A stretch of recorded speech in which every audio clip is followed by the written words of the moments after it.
እንኳን ወይ ወንድም እንደዚህ ፈዞ ቆንጆ ደሩስ ተረዳሽ ነው እንዴ?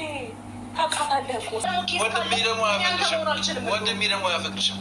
እኔ ደግሞ አንተ ሞራልሽ ይቅርታ ኤፍሬም ሄርሜላን እየተበቀላት ነው የሚመስለው። ምክንያቱም በፊት እና አብርሃም ቤት እና ሄርሜላ ጋር እየሄደ ሄርሜላዬ ቆንጆ ነሽ አብርሃም አልነገረሽም ወይ እያልከኝ ትለይ ነበር ብላለች። ይሄ እንግዲህ ምንን ያመለክታል? ራሳችን እናስብና ራሳችን እንፈታለን የመሰለንን ማለት ነው። ሰላም ጤና ይስጥልኝ ወደ የተከበራችሁ ቤተሰቦች እንዴት ናችሁ? ነው ያለው እግዚአብሔር ይመስገን።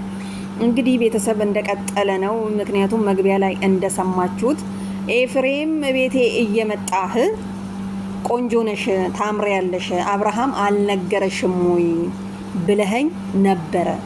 ስለዚህ እኔ አንተ መሆን አልችልም የአብርሃም ነኝ እንጂ ብላ ለኤፍሬም መልሳለች ማለት ነው። ኤፍሬም ታዲያ እንዳላት እርግጠኛ መሆን ያለብን ቆንጆ አለመሆንሽን አሁን አረጋገጥሽ ወይ? አያችሁ አይደለ? ስለዚህ ኤፍሬም እና አብርሃም ቤት እየሄደ ሄርሜላን ይፈልጋት ነበረ። ምክንያቱም አሁን እየተበቀላት እንዳለ እየተናገረ ነው። ባነጋገሩ ያስታውቃል። ጠርጥሬ ነበር በፊትም ኤፍሬም ሄርሜላ ጋር የሆነ ነገርማ እንዳለውና እየተበቀላት እንዳለ ማለት ነው። አያችሁ አይደለ? እሷ ምንድን ያለችው ምን ታደርጋለክ?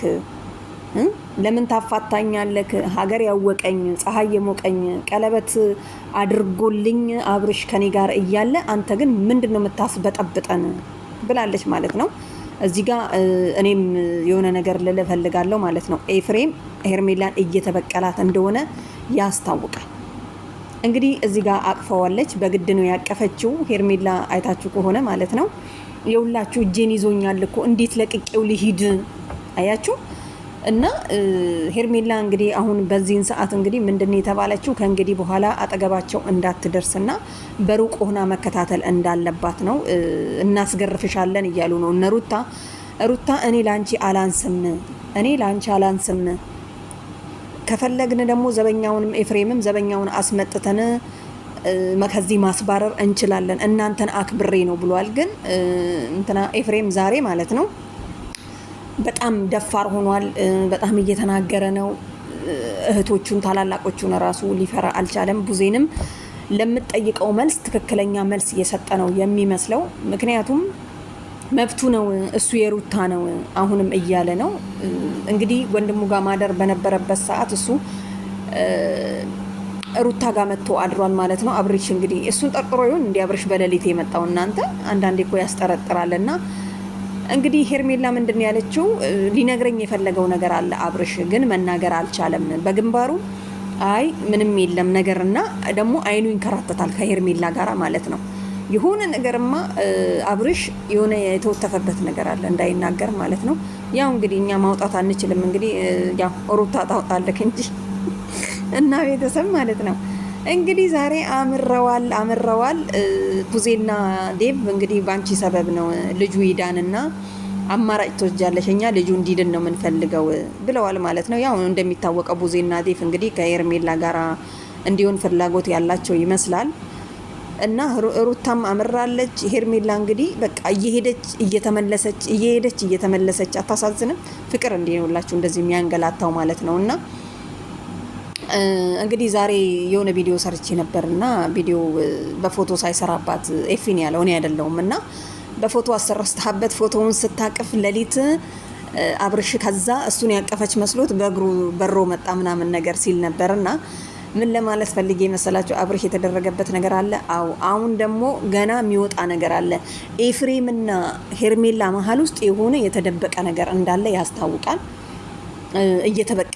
እየተበቀላት እንደሆነም ያስታውቃል ማለት ነው። ምክንያቱም ኤፍሬም ሄርሜላን ይፈልጋል ማለት ነው። ምክንያቱም ምን ሊሰራ ነው? የወንድሙ ሚስት ቀለበት ካሰረላት ሴት ጋራ ምን ሊሰራ ነው? ቤቱን አንኳኩቶ አልነገረሽም? ይሄ ማለት እኮ ቅናት ነው። ይወዳታል። አንድን ሰው ካልወደዳችሁ እንዴት ነው ሄዳችሁ ቆንጆ ናችሁ እኮ አልነገረሽም እንዴት የወንድም ሚስት እንግዲህ ትከበራለች? እንዲህ አይነት ቃል እኮ አይወጣም አይደል? እንደዛ ነው የሚመስለኝ ሳስበው ማለት ነውና እንግዲህ ገና ብዙ ነገር እንሰማለን። አሁን እንግዲህ ወደ ሐኪም ቤት ይሄዳሉ ተብሏል። እንግዲህ እንጠብቃለን መቼ እንደሚሄዱ ባናቀም 3 ሰዓት ነው ተብሏል። አሁን 1 ሰዓት ነው። በዚህን ሰዓት ነው እንዴ ምን ሄደው ምናምን ነገር ብላለች። እነሱ ለአይን የጠሏት ማለት ነው ሩታና ኤፍሬም ሄርሜላን ነው። ምክንያቱም ሄርሜላ ጨረታ እንደገባች ነገር አድርገው ነው የሚያስቡት። እና ሄርሜላ እንግዲህ ከእንግዲህ በኋላ አትምጪ ብለው ሸኝተዋታል፣ እንዳየነው ማለት ነው። በጣም የምታሳዝነው ሄርሜላ የሆነች ሩሩ ነገር እንደሆነች ነው የምታስታውቀው። ምክንያቱም ከሄደች በኋላ ትመለስና አይኑ ይንከራተታል። ከኔ ጋራ መናገር የሚፈልገው ሚስጥር ነገር አለ፣ ግን ይንገረኛ እንዴ ብላ ነው። እሱ ግን እንዴት መናገር ይችላል? ሩታና ኤፍሬም አፍጠውበታል። ኤፍሬም እንግዲህ ወንድም ተብየው ነው እና ሩታም እንግዲህ አስገርፋታለሁኝ እኔ ለሷ አላንስም፣ እኔ ራሱ ለሷ አላንስም ብላለች ሳይጣሉ በፊት እንግዲህ ያው እና ቤተሰብ እንግዲህ ይህንን ይመስላል ከተረዳሁት ነገር አንጻር። ዛሬ ኤፍሬምን ትኩረት አድርጌ በጣም ሳዳምጠው ነበርና አይኗን ማየት ራሱ አይፈልግም ማለት ነው። አይደለም ልትመጣ አይደለም እንደሚመስለኝ ነገር ያው ችግር እንዳለ ያስታውቃል። የቅናት መንፈስ እንዳለበት ማለት ነው። እና ለካ በቀሉን እየተወጣ እንደሆነ እንግዲህ ገና ብዙ ነገር እንሰማለን። ለማንኛውም ሐኪም ቤት ሄዶ